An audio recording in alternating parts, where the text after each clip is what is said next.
The narrow market lane in the northern Nigerian city bustled every morning with traders and neighbors calling out greetings. Alhaji Musa strolled through the Kumi market with a warm smile. He was a very familiar and reassuring figure here, the kind civil servant who always bought kosai from the roadside vendor and tipped the young boys who helped carry his groceries. Alhaji Musa was more than just another government worker. He was a pillar of the community, respected and trusted by all. In his early 50s, Alhaji Musa had built a comfortable life as a senior clerk in the Kano State Ministry of Health. Decades of diligent service had earned him awards for honesty and excellence. He prided himself on never taking a bribe. Every morning, he arrived at his office on time, often the first to open the creaking wooden doors. "Assalamu alaikum," his younger colleagues would say to him in a low, polite voice. Musa mentored many of them, insisting on integrity. "Do the work faithfully, and God will reward you," he would often say. His modest government salary afforded him a decent bungalow in a good part of town, a used Toyota, and the ability to sponsor his 2 children's school fees at a private school. He was a living proof that hard work in the civil service paid off. Despite his means, Alhaji Musa lived simply and humbly. His wife Aisha would rise before dawn to prepare tuwo and soup for the family, while Musa would walk to the nearby mosque for prayers. Afterwards, he sits with Aisha and their children, Nasi and Mariam, enjoying breakfast and gentle conversation. "May God grant us success," Aisha would say as Musa headed to work, and he'd nod confidently. He felt secure. After all, a government job was God's safekeeping, a position many in the community envied. Musa often helped pay hospital bills or gave out small loans to people in the neighborhood, and during Salah festivals, he distributed rice and sugar to dozens of families. People nicknamed him Mai Alheri, the generous one. Life was good, and in those days, seemed like it would always remain so. One Saturday afternoon, Musa's childhood friend Sani visited to chat under the mango tree in Musa's yard. As they were eating, Sani brought up an idea.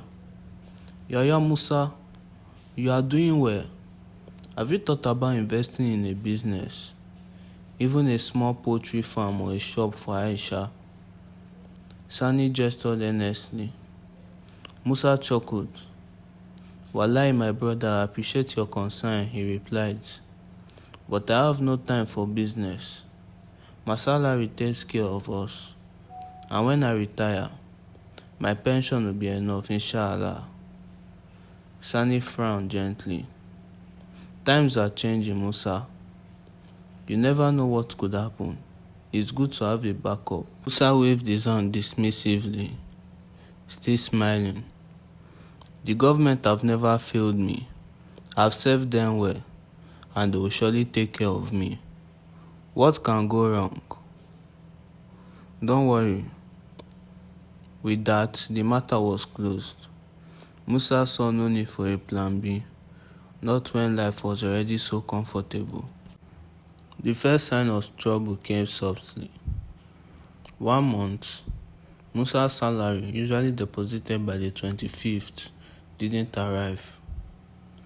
At the office, colleagues murmured in low voices that the state was facing budget issues. It will come next week, Musa assured a nervous junior officer, hiding his own concern. His wife Aisha noticed him pacing the courtyard late at night. "Is everything okay?" she asked softly. Musa managed a grin. "Just a small delay in salary.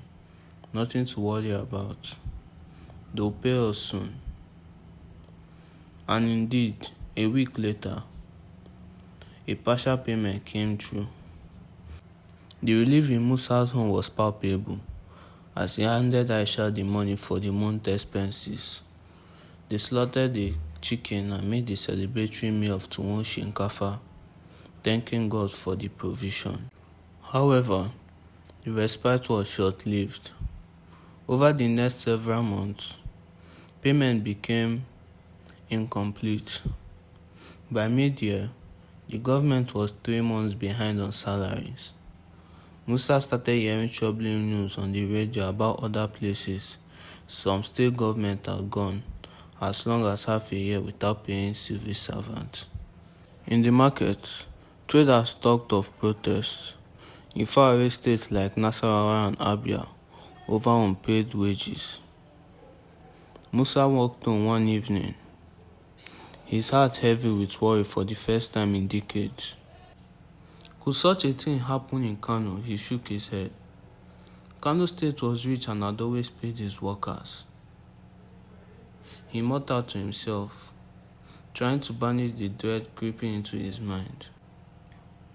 By the 4th month of irregular pay, cracks began to appear in Musa's perfect life. At home, Aisha's smile faded as she stretched what little money they had to feed the family. The children grew to darker nights as the electricity was often cut off. The bills had fallen behind. Musa, once proud and punctual, found himself borrowing small sums from Sani and others just to keep the household running. One evening, as he sat in their living room, he whispered to himself, "God, send us help." His son Nassim, noticing the worry on his father's face, placed a hand on Musa's knee. "Baba, will everything be alright?" the boy asked. Musa forced a reply, "Yes, my son, everything will be alright," but his voice trembled, ever so slightly. One afternoon, a crowd of staff gathered outside the director's office. Voices raised in anger. Musa joined them to find their salary for the 5th month still hasn't been paid. And now rumors flew that government might cut jobs to reduce expenses. "They cannot do that. I have given them 25 years to this service," one man fumed. Musa put a hand on the man's shoulder. "Calm down, Malam. Let's not jump into conclusion. We must have faith," he said, though he himself felt no confidence in his words. One morning, Musa arrived at the ministry to find a notice board. A list of names was pinned under the heading, "Retrenchment effective immediately." He scanned the list once, then twice. His vision blurred as he saw his own name, Musa Ibrahim, senior clerk, terminated. He stood there in shock. After all the years of the service, the government have cast him aside like an old sander. There was no mention of the 5-month back and no clear information on pension. In weeks that followed, Alhaji Musa's life unraveled completely. Without any income, he sold his car, he sold his furniture, and the TV set that had entertained his children. Piece by piece, the trappings of his successful life were stripped away. Aisha, ever supportive, started making masa to sell in the market, struggling to keep the family afloat. But the earnings were small. His children were sent to live with a maternal uncle in the village because Musa and Aisha could no longer afford their school fees. The day they left, hugging their parents tightly with tears in their eyes, Musa felt something break inside him. He had stood tall as a provider and leader of his family.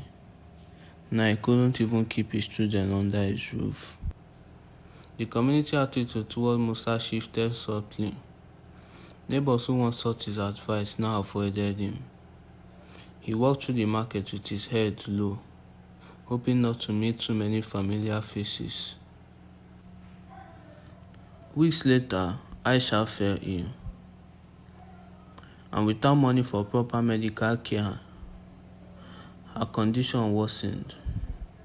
Musa would sit by her, praying and apologizing. "I'm sorry, this is all my fault. I would have listened to Sani and invested in a business."